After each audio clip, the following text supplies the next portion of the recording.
Hola, ¿cómo están? En este video vamos a continuar viendo termodinámica de mezclas y en particular vamos a estar hablando de propiedades coligativas. Estas propiedades ustedes seguramente ya estuvieron hablando en otras materias previas.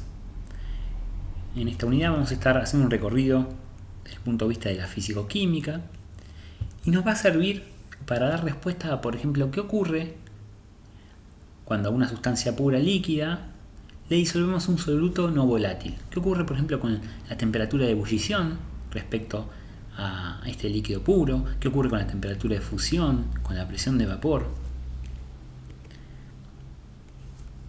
Y frente a esta situación ustedes se han encontrado seguramente en la vida cotidiana. Por ejemplo, seguramente han puesto una olla con agua a hervir, entra en ebullición y cuando agregan sal, que va a ser para salar después la pasta, por ejemplo, que puedan llegar a cocinar, deja de hervir, es decir, deja de estar en ebullición el agua. O, por ejemplo, para enfriar rápidamente la bebida, seguramente han escuchado hablar de, o lo han hecho, de poner agua líquida, agua sólida, que sería hielo, que están en equilibrio, y agregarle sal. Entonces, frente a estas cuestiones, vamos a darle una interpretación desde el punto de vista de la físico-química, qué es lo que ocurre, y vamos a comenzar comparando la sustancia pura, es decir, el líquido, este sería un esquema del líquido, en equilibrio con la fase vapor, cuya presión de vapor la podemos caracterizar con un asterisco. Siempre que veamos una propiedad donde aparezca un asterisco, en general nos estamos refiriendo a propiedades de la sustancia pura. Entonces acá estamos hablando de la presión de vapor de la sustancia pura A, ¿sí? ¿Y qué pasa cuando a la misma temperatura a esa sustancia pura ahora le agregamos un soluto no volátil? Cuando le agregamos un soluto no volátil, ¿qué significa que sea no volátil? Que no está pasando a la fase de vapor, ¿no? Y además les vamos a pedir que ese soluto no solidifique junto al solvente. En este caso el solvente sería la sustancia a la cual estamos agregando el soluto, ¿no? Entonces vamos a comparar esas presiones y lo que se observa es que la presión de vapor al agregar un soluto no volátil disminuye. Y esa disminución la vamos a caracterizar por un delta P, planteado como la presión de vapor de la sustancia pura menos la presión de vapor en presencia de un soluto. Vamos a referirnos, acá aparece el soluto con un número 2. Vamos a referirnos en general al soluto como componente 2. O sea, cuando veamos un 2 en el parámetro, en general nos estamos refiriendo al soluto. En este caso, por ejemplo, sería la fracción molar del soluto. Y cuando hablemos del solvente, nos vamos a referir con un 1. En este caso, la fracción molar del solvente. Entonces, este delta P es función de la concentración, acá expresada en términos de la fracción molar de ese soluto. Y además, lo que vamos a poder observar esquemáticamente es en un diagrama presión versus temperatura, un diagrama de fases. A una determinada temperatura lo que podemos interpretar es al agregar soluto, es decir, al aumentar la concentración en esa solución, lo que vamos a estar viendo es una disminución de la presión. En este sentido, es decir, la flecha nos está marcando un aumento de la concentración y lo que vemos que a una determinada temperatura la presión de vapor de ese líquido en equilibrio con el vapor, que nos está marcando la curva, ¿no? Esto sería del sistema puro, del líquido vapor puro, y acá agregando cada vez más cantidad de soluto. Y lo que vemos es una disminución de la presión de vapor. Esto tiene consecuencias que vamos a estar analizando y dan origen a lo que se llaman propiedades coligativas. Además, vamos a analizar este descenso de presión en términos relativos. ¿Qué significa relativo? Haciendo el cociente respecto a la presión de vapor puro, ¿sí? En estado puro. Ese delta P sobre la presión del estado puro lo podemos pensar en términos proporcionales a la concentración del soluto no volátil, ¿sí? Y da origen a una serie de respuestas o propiedades, ¿sí?, que se denominan propiedades coligativas o coligadas. Esto se refiere a que están entre sí relacionadas, ¿sí?, y que las numeramos acá, que es el descenso de la presión de vapor, el descenso de la temperatura de fusión, el aumento de la temperatura de ebullición y la aparición de una presión osmótica. Entonces, estas 4 propiedades que estamos describiendo vamos a interpretarlas desde el punto de vista de la físico-química. Fíjense que el planteo de que este cambio relativo de descenso de presión igualado a la fracción molar, esta fracción molar del soluto la podemos reemplazar en términos de la fracción del solvente.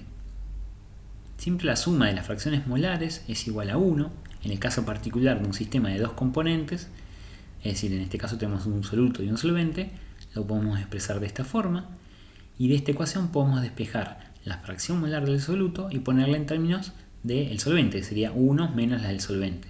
Si reemplazamos esta fracción molar del soluto en términos de 1 menos la fracción del solvente y despejamos, es decir, planteamos la presión pura, la pasamos para el otro miembro y hay unos términos que se cancelan, otros que terminamos reagrupando y llegamos a esta expresión.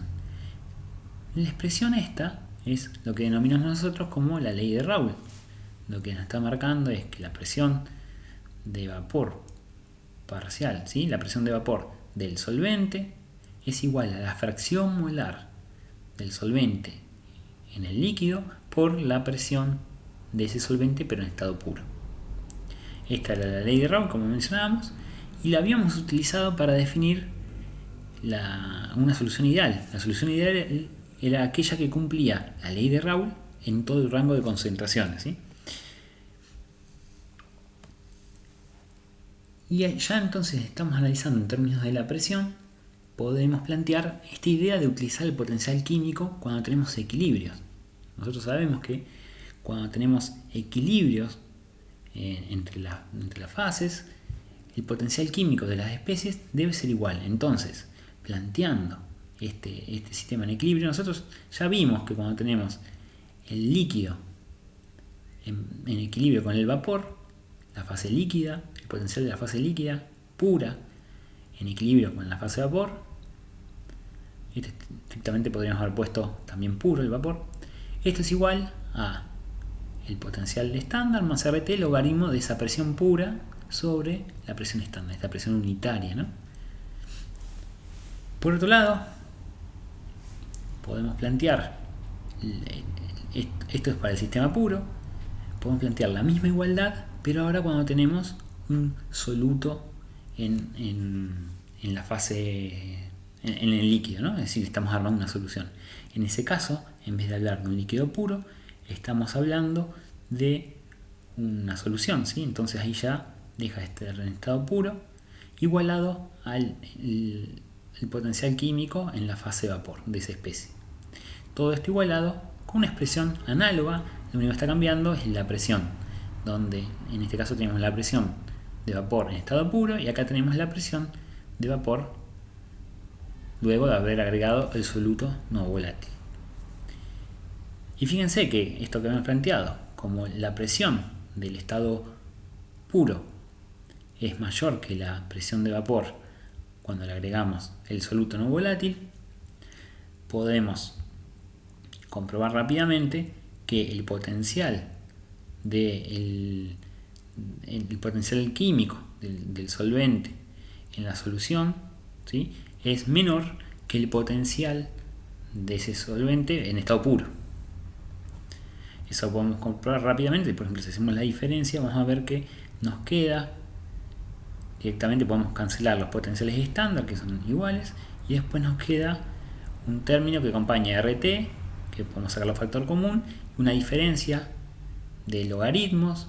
En esa diferencia de logaritmos, que lo podemos plantear como un cociente, finalmente podemos cancelar los términos de la presión estándar y nos queda entonces el cociente de las presiones. Y en ese caso nos está dando un valor mayor a 1 y de esa forma estamos comprobando que el potencial en la fase líquida en estado puro es mayor que el potencial en la solución.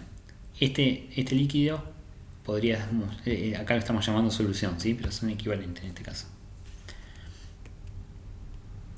Entonces, esa disminución de potencial químico, al igual que disminución de presión de vapor, son consecuencias uno de otro, ¿no? Lo podemos esquematizar en un diagrama de potencial químico versus temperatura, donde tenemos el potencial químico de las distintas fases, distintos estados de agregación. Y ya habíamos visto, ¿no?, que la pendiente de este potencial químico respecto a la temperatura dependía de la entropía del estado de agregación. Y veíamos, ¿no?, que para menos la entropía, ¿no?, la derivada.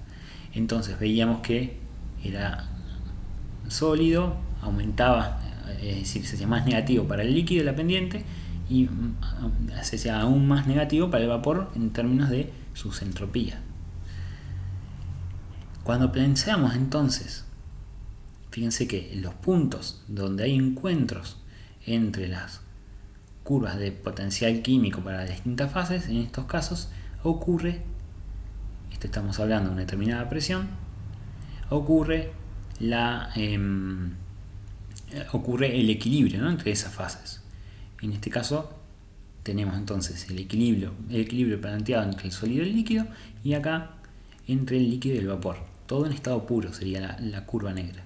Ahora, cuando agregamos el soluto, el potencial químico de este líquido disminuye, que era lo que estamos observando, planteando en la filmina anterior, y entonces lo que observamos es ahora ese punto de encuentro entre la curva de potencial químico del sólido con respecto al líquido, o en realidad de la solución estrictamente hablando, ocurre a una temperatura menor que la que ocurría antes, ¿sí? Hay un descenso crioscópico, hay una disminución de la temperatura de fusión. Por el contrario, en el caso de la temperatura de ebullición, que lo teníamos planteado en este punto antes, el equilibrio ahora líquido, estrictamente hablando solución, vapor, va a ocurrir a una temperatura de ebullición menor respecto a la que ocurría cuando estaba el sistema en estado puro. Esto es lo que llamamos nosotros aumento ebulloscópico, la otra propiedad coligativa que estamos hablando. Esto en un diagrama de fases completo lo podemos plantear en términos de una disminución del potencial químico y que va a afectar tanto el equilibrio líquido-vapor como líquido-sólido, ¿sí?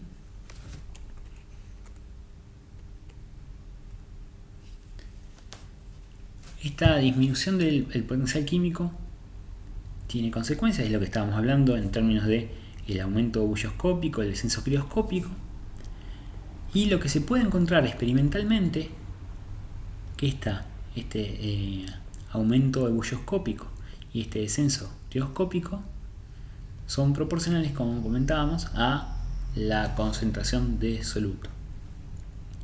Ahora bien, fíjense que en la definición, en este caso, el aumento ebulloscópico está planteado como la temperatura de ebullición de la solución menos la temperatura de ebullición del solvente puro. Y en este caso, el descenso crioscópico está planteado al revés. Es la temperatura de fusión de la sustancia pura o solvente puro menos la temperatura de fusión cuando tenemos la solución. Esto tiene que ver porque de esta forma planteada estos cambios de temperatura, estos delta T, son positivos. Entonces experimentalmente se encuentra que estos cambios de temperatura, tanto el aumento ebulloscópico como el descenso crioscópico, son proporcionales a la concentración. En este caso planteado como proporcionales a la fracción molar, acompañado de una constante, ¿sí?, constante ebulloscópica, en este caso otra constante, la constante crioscópica, no son iguales, y además también lo podemos plantear en términos de la molalidad del soluto, y en este caso también acompañado de una constante. Estas dos constantes son distintas y estas dos constantes también son distintas entre sí. Tengamos en cuenta que en este caso, por ejemplo, la fracción molar no tiene unidades y la constante entonces va a tener que tener las unidades del cambio de temperatura. En este caso pasa lo mismo, y en este caso, además de dar las unidades a la temperatura, tiene que cancelar las unidades de la molalidad. Entonces las constantes que acompañan a las molalidades están en unidades de temperatura sobre molalidad, ¿sí? Entonces hay que tener en cuenta eso. Si vemos un valor de constante, tanto bulloscópica como crioscópica, esas constantes tienen unidades y va a depender de las unidades qué concentración tenemos que expresar el soluto.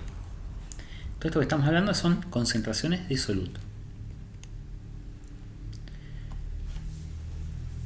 Entonces, planteando este equilibrio, ahora nos interesa averiguar qué ocurre en el equilibrio cuando tenemos presencia de sólido y equilibrio con la solución. Habíamos dicho, le pedíamos que ese soluto no volátil no solidifique junto al solvente. En este caso lo podemos esquematizar de esta forma: el soluto está presente solo en la solución y acá tenemos solo el sólido del solvente, ¿sí? Especie 1 sería el solvente, especie 2 sería el soluto. Acá tenemos, ¿sí?, en estado líquido y en estado sólido. Ese equilibrio entonces lo podemos plantear en términos de la especie 1, el solvente en fase sólida, en estado puro, igualado al potencial químico en la solución. Ese potencial químico en la solución lo podemos plantear en términos de el potencial en estado puro, RT, logaritmo de la fracción del solvente, ¿sí? Ahora, esa fracción del solvente o fracción 1 lo podemos plantear, lo podemos despejar de esta ecuación. Fíjense que acá lo que estamos haciendo es pasando este potencial para el otro miembro, nos queda la diferencia de potencial, este menos este, dividido RT, nos queda entonces el logaritmo de la fracción del solvente. Esa diferencia de potenciales químicos, ya que estamos hablando de potenciales químicos de sustancias puras, lo podemos reemplazar por las energías libres molar, ¿sí?, en este caso del sólido y en este caso del líquido, ¿sí?, correspondiente a estos potenciales. Y si planteamos esta diferencia, vamos a ver qué estamos haciendo. Este estado inicial sería en ese cambio de energía libre, y este estado final corresponde a pasar de la fase líquida a la fase sólida, ¿sí? Sería de solidificación. Lo podemos plantear al revés, como menos el delta G de fusión, es equivalente. Entonces acá tenemos planteado menos delta G de fusión del solvente sobre RT. Si derivamos esta expresión en términos de la temperatura manteniendo la presión constante, fíjense, cuando derivamos entonces el logaritmo de la fracción molar del solvente respecto a la temperatura, esta igualdad, acá hay dos términos, dos parámetros que dependen de la temperatura. Delta G depende de la temperatura y la temperatura misma depende de la temperatura, ¿no?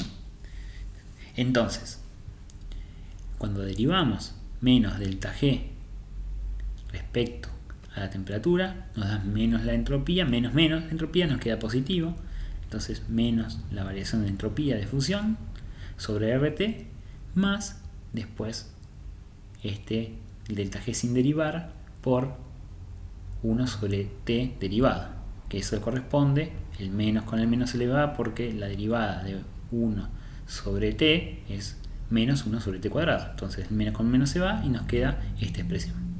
Fíjense que este delta G de fusión lo podemos descomponer en su definición, ¿no? Variación de entropía y la variación de entalpía y variación de entropía. Acá hay una temperatura que acompañaría la entropía, pero se está cancelando con la temperatura de abajo, ¿sí? En ese caso lo que vemos entonces que podemos además, tenemos un término negativo, un término positivo para que acompañe la entropía, podemos cancelar eso y nos queda entonces que esta derivada es igual a la variación de entalpía de fusión sobre RT cuadrado. Tenemos esta expresión, finalmente, la cual podemos plantear el diferencial e integrar. Si le integramos esta ecuación, fíjense que los límites de la integral van desde una fracción molar igual a 1, que se corresponde al estado puro, y una fracción molar 1, es decir, un valor determinado. Si integramos esta ecuación considerando el delta H constante, podemos sacarlo y nos queda esta expresión integrando esta expresión, nos queda finalmente esta ecuación integrada, ¿sí? Fíjense que podemos aplicar esta diferencia de fracciones, de cocientes de temperatura, y nos queda finalmente esta expresión.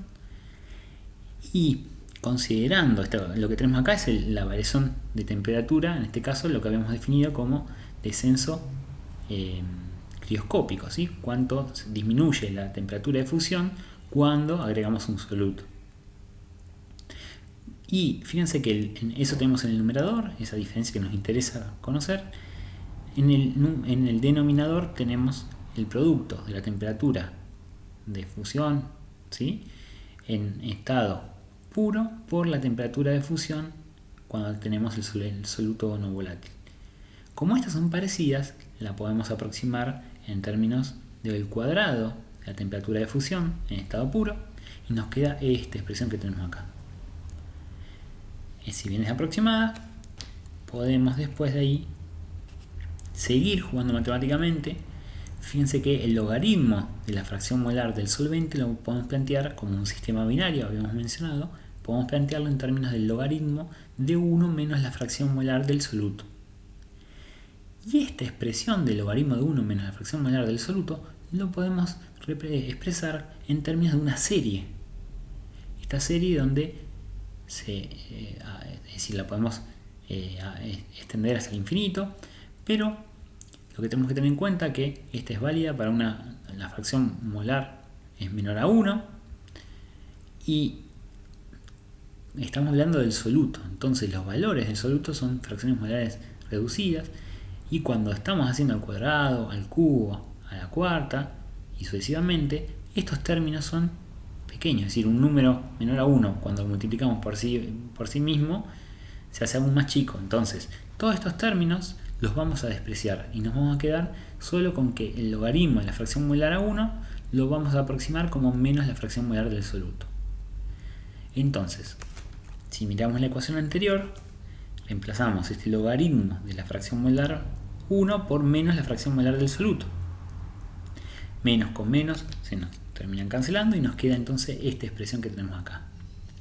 Ahora, si despejamos esta variación de temperatura, es decir, el descenso crioscópico habíamos llamado, en términos de los otros parámetros, fíjense que nos queda la fracción molar por un lado del soluto y estos parámetros que son constantes o en realidad dependen del solvente. Fíjense que acá tenemos la temperatura de fusión del solvente puro, y acá tenemos la variación de entalpía de fusión del solvente puro, y esta R, la constante de los gases, ¿sí? Todo eso lo podemos juntar y nombrar como una constante. Esa constante entonces depende solo del solvente. Esta expresión que tenemos acá es análoga a la expresión que habíamos planteado que se observaba experimentalmente, que era esta que tenemos acá. Esta para el aumento bulloscópico, esta para el descenso crioscópico. Es la misma pinta, ¿sí? Es un cambio de temperatura planteado como proporcional a una constante y la fracción molar del soluto. Es esto que dedujimos recién. Pero para plantear esto tuvimos que plantear un soluto, de forma diluida, y además, fíjense, esta constante que tenemos planteada en términos de la fracción molar, que acompaña a la fracción molar, fíjense que la fracción molar, en términos si está diluido, podemos expresarla de forma general es el número de moles de la fracción molar del soluto, sería el número de moles del soluto sobre el número de moles totales. Si está diluida, lo podemos aproximar como el número de moles del soluto sobre el número de moles de solvente, ya que el número de moles de solvente es mucho mayor que la del soluto. Entonces, a partir de esta aproximación, y además planteando la definición de molaridad, la molaridad del soluto es igual al número de moles del soluto sobre la masa expresada en kilogramos del solvente. Esta masa del solvente la podemos expresar como la masa molar en este caso si está este 1000 está expresada en gramos, por el número de moles de solvente. Hasta acá vamos todo bien, no hicimos ninguna aproximación, pero lo que podemos hacer es reemplazar este número de moles de soluto desde esta expresión aproximada de la fracción molar por el número de moles de soluto por la fracción molar de solvente. Entonces se nos terminan cancelando N1 arriba y N1 abajo, en el denominador y el numerador, y nos queda esta expresión. Entonces esta expresión de forma aproximada nos permite relacionar la molaridad con la fracción molar. Entonces, si esta era la constante que acompaña a la fracción molar, si esa fracción molar la reemplazamos en términos de la molaridad, es decir, de acá despejamos la fracción molar en términos de la molaridad, tenemos una nueva constante que va a acompañar ahora la molaridad, que tiene este factor de conversión, ¿sí? La masa molar pasa por un lado, el 1000 pasa por el otro y nos queda esta constante, una nueva constante. Entonces la diferencia entre esta constante y este es ese término que convierte la fracción molar, a la molaridad. Entonces estas constantes tienen unidades, como decíamos, y depende de la unidad de concentración que se adapta a ella, ¿no? En este caso estamos hablando de esta constante planteada para el agua. En el caso del agua está planteada en términos de Kelvin sobre molaridad, y habíamos dicho entonces que depende del solvente. Acá tenemos distintos valores de constantes crioscópicas, de descenso crioscópico para distintos solventes, y fíjense que interesante que un cambio de temperatura, nosotros vamos a registrar estas constantes por una fracción de soluto o una molaridad de soluto, y igualado a un cambio de temperatura observado cuando agregamos una concentración de soluto. Ese cambio de concentración de soluto nos va a permitir, por ejemplo, determinar el peso molecular de una sustancia. Si nosotros conocemos el peso que estamos agregando a una determinada sustancia y esa cantidad de sustancia, esa determinada masa de sustancia de soluto produce un cambio de temperatura de delta T, ese cambio de delta T lo podemos relacionar con una fracción molar o una molaridad, y de ahí despejar el número de moles de esa sustancia. Entonces poder conocer, si conocemos la masa que agregamos y conocemos el número de moles que se corresponden, podemos sacar la masa molar. Esa metodología utilizaron ustedes cuando en Introducción a la Química calculan para la urea el peso molecular a partir del descenso crioscópico. Ahora, ¿qué solvente utilizarían para para hacer una medida?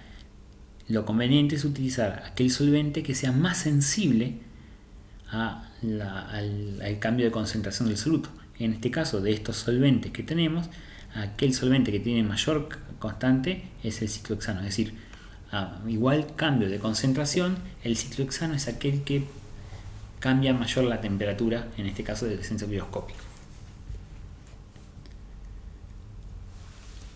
Una cosa que es interesante de observar es qué ocurre. En este caso tenemos la molaridad de tetracloruro de carbono y el descenso que se produce en el punto de fusión para el benceno. Lo que se observa es que si hacemos el cociente entre delta T, es decir, el cambio de temperatura, sobre la molaridad, ese cambio, si bien son valores parecidos, pero tiene una tendencia. Esa tendencia se corresponde con el aumento de la concentración del soluto. Entonces, como habíamos visto, toda la deducción que hicimos se corresponden a concentraciones de soluto bien diluidas. Entonces, lo que se suele utilizar es, para sacar la constante crioscópica, se utiliza una extrapolación para concentraciones del soluto tendiendo a cero. En esos casos estamos extrapolando a la dilución infinita de ese soluto, y entonces lo que vamos a tener es una tendencia y el valor al cual corresponde a esa alta dilución del soluto. Otra de las consecuencias que hablamos era la aparición de la presión osmótica, y ahí surgen cuestiones como por ejemplo que son de importancia por ejemplo a nivel fisiológico. Una célula, cuando está inmersa en un medio de una concentración determinada de sales, de determinada cantidad de soluto, no vamos a hablar específicamente de sales, dependiendo de la concentración de solutos en ese medio circundante, van a ocurrir distintos procesos. En el caso de que la concentración de soluto en el medio sea igual a la de la célula, en este caso, vamos a estar hablando de una concentración isotónica. Por ahí escuchan hablar de las bebidas isotónicas. Bueno, la idea de las bebidas isotónicas, esas bebidas deportivas, es tener la misma concentración de soluto que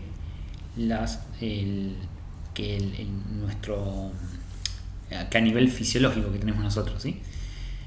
Por el contrario, podemos presentar sistemas donde el solvente que circunda a una célula tenga baja concentración, es decir, el medio que circunda a la célula tenga baja concentración de soluto o nula, ¿sí? El extremo es que tenga nula, y en ese caso vamos a hablar de un sistema hipotónico, ¿sí? Donde va a haber una tendencia del solvente, estamos hablando de agua, ¿no? A nivel fisiológico, va a haber una tendencia de que el agua tenga una tendencia a introducirse dentro de la célula.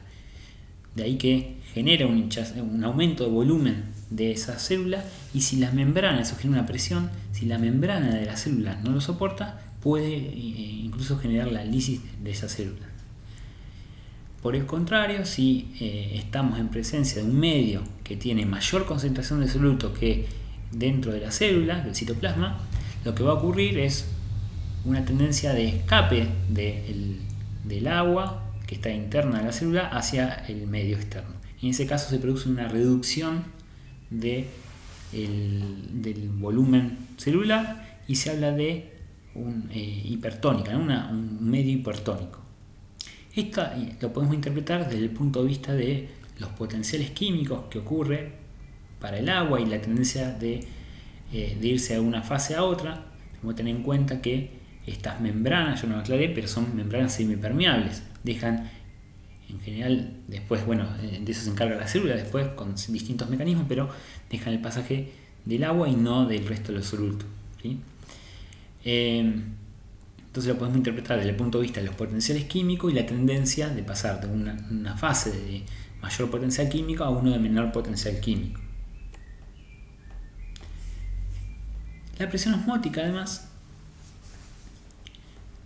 la podemos interpretar desde el punto de vista de qué ocurre cuando agregamos un sistema donde está dividido una región, donde tenemos un solvente puro, y lo conectamos a través de una membrana semipermeable. Como les comentaba, es una membrana a la cual puede pasar, en este caso el solvente, pero no puede pasar el soluto, y la ponemos en contacto con una solución, es decir, donde este solvente ahora está con un soluto. Cuando se ponen en contacto, se observa el aumento de una columna del lado de donde está la solución. Esta columna, en términos hidrostáticos, estamos hablando de agua, pero generan un cambio de presión, independientemente del solvente, pero esta altura nos genera un cambio de presión que tenemos en esta fase. Ese cambio de presión, que lo vamos a denominar pi, nos caracteriza entonces la presión que tenemos, la diferencia entre la presión que tenemos en este sistema, en esta región, respecto a esta región donde tenemos el solvente puro. Y lo que se observa es que ese aumento de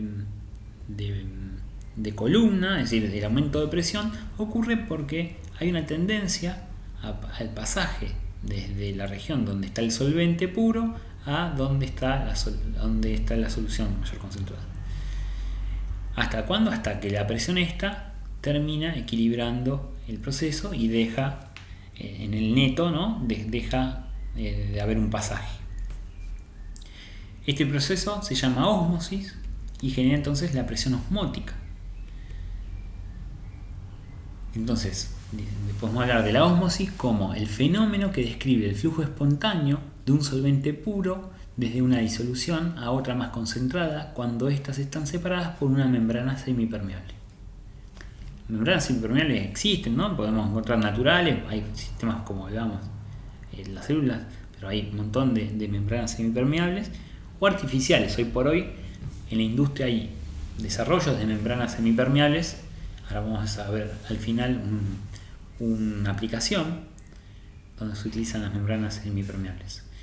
Y entonces aparece una presión osmótica y es esta la presión que tenemos que aplicarle si nosotros queremos contrarrestar el efecto de esta tendencia de pasar del solvente hacia donde está mayor concentración de soluto. Tenemos que aplicar una presión que se oponga a ese pasaje de solvente en este sentido.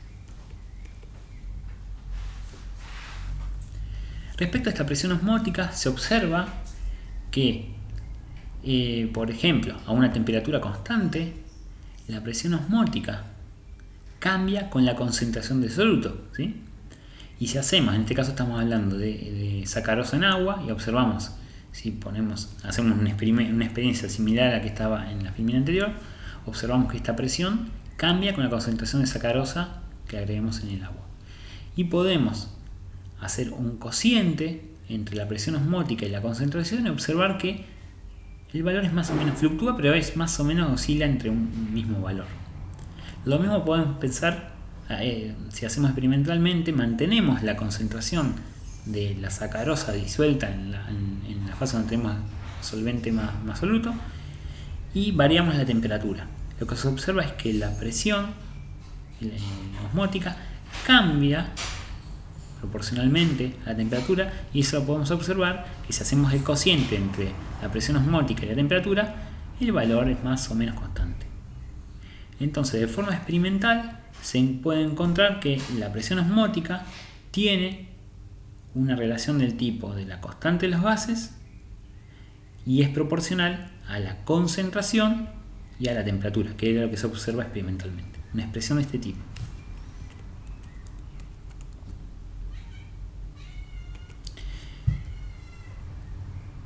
Entonces, tratando de interpretar esto desde el punto de vista de la termodinámica, planteamos si tenemos un equilibrio en esta situación donde tenemos una presión mayor de este lado respecto a la presión cuando tenemos el solvente puro, podemos plantear el potencial químico de esta fase igualado al potencial químico de la especie en esta fase. Es decir, vamos a plantear esta igualdad de potenciales químicos, el potencial en la fase pura, esta en la región donde tenemos el soluto. Entonces ese potencial depende de la fracción de soluto, ambos dependen de la temperatura, estamos hablando de la misma temperatura, y la diferencia de presión, en este caso una presión menor respecto a la que estamos en esta región donde tenemos la presión más la presión osmótica.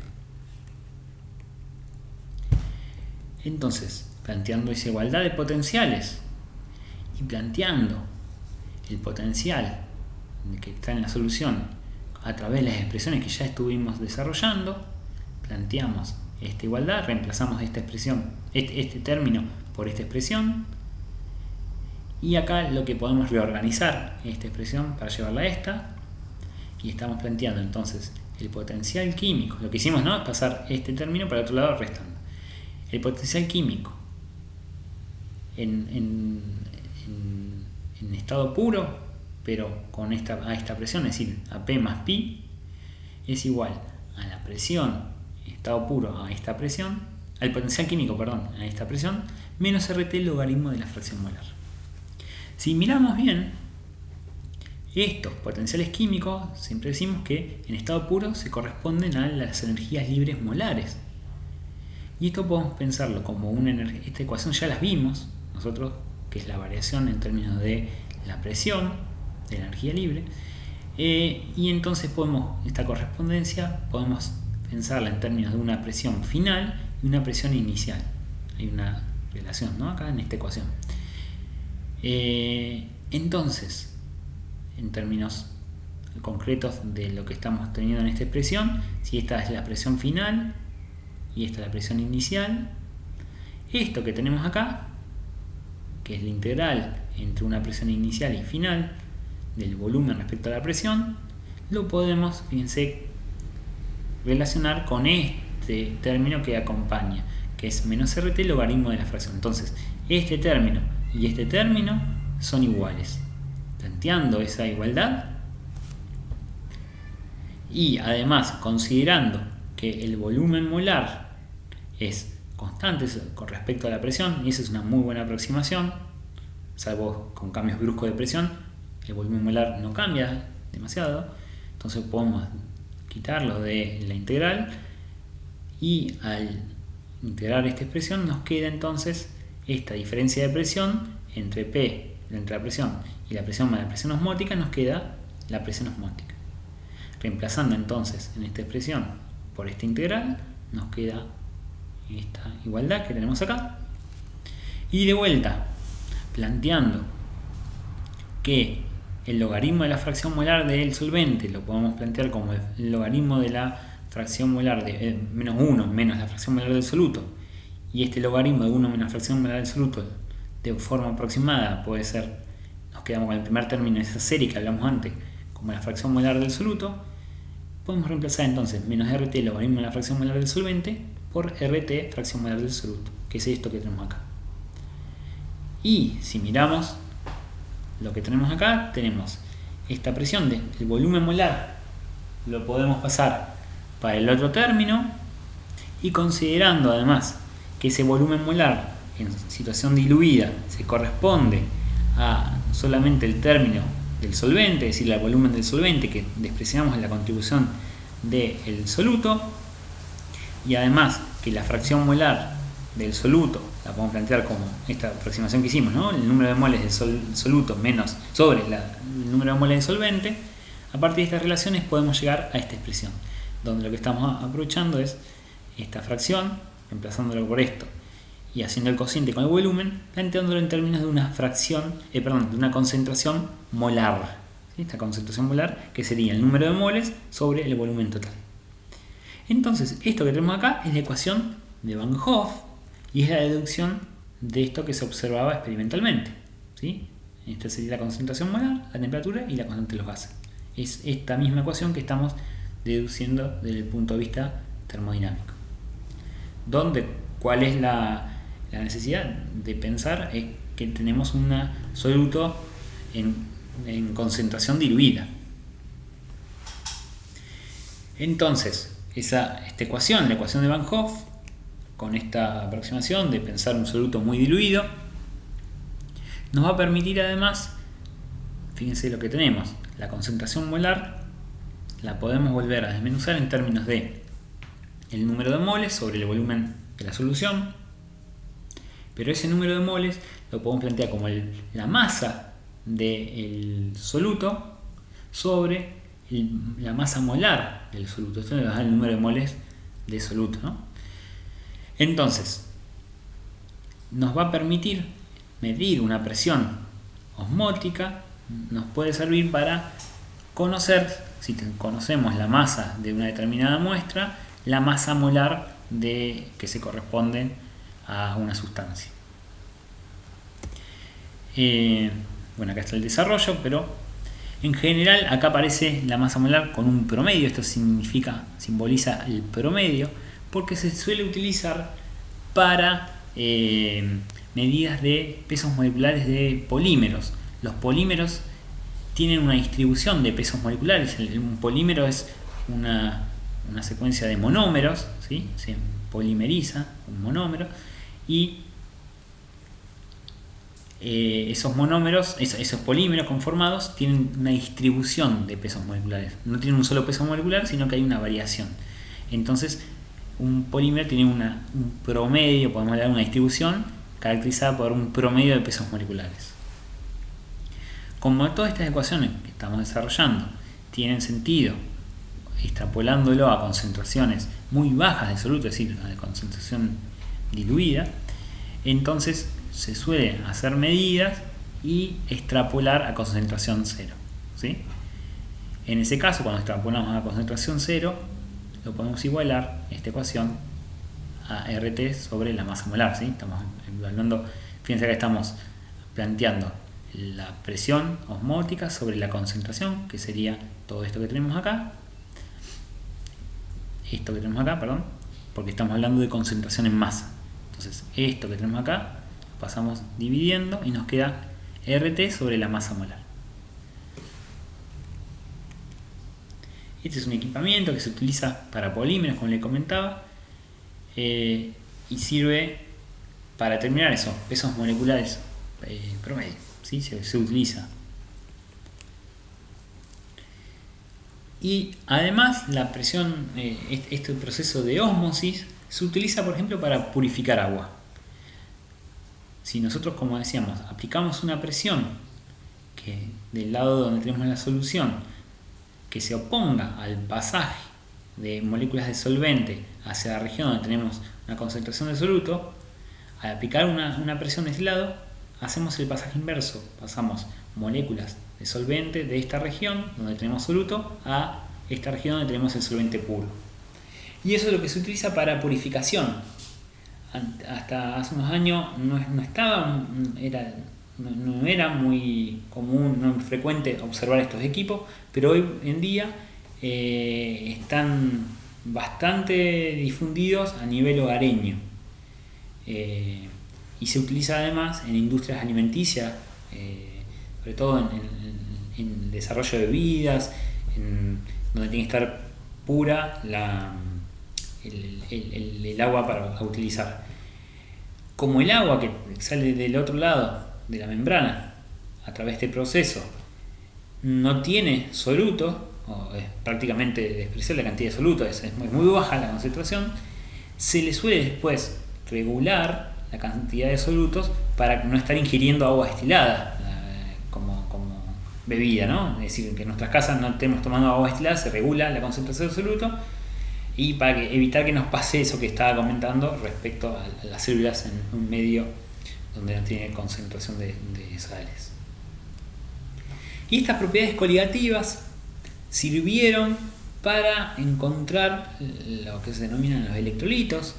Ustedes ya conocen las sales. Cuando ponemos una sal en solución, estas se ionizan y generan más de, es decir, si agregamos un mol de cloruro de sodio, se ioniza y tenemos más de un mol de especies. Entonces, lo que se observó experimentalmente y sirvió para descubrir los electrolitos es que en vez de observar el efecto esperado para una determinada cantidad de sustancias, se observaba un valor mayor y proporcional a un factor. Ese factor se denomina de Van Hoff y tiene que ver con cómo se ioniza una determinada sal, y dio lugar al descubrimiento de los electrolitos.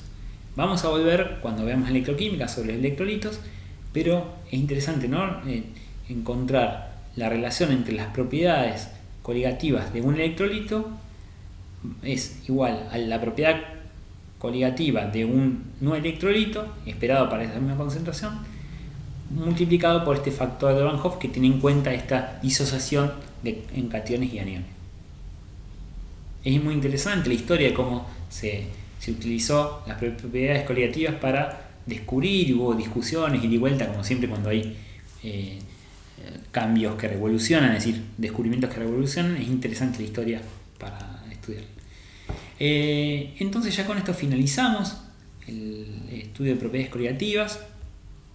La idea es que vean cada una de las ecuaciones que desarrollamos, ver en qué aproximaciones estamos haciendo, que eso en definitiva nos da idea de en qué rango podemos aplicarlas, ver de qué depende, de qué fracción estamos hablando, si del soluto, del solvente, ¿sí? Identificar cada uno de los parámetros. Vamos a continuar con termodinámica de mezclas, pero ya metiéndonos en soluciones reales, es decir, ver las soluciones desde el punto de vista experimental, cómo se diferencian respecto a lo que ya estuvimos viendo para soluciones ideales.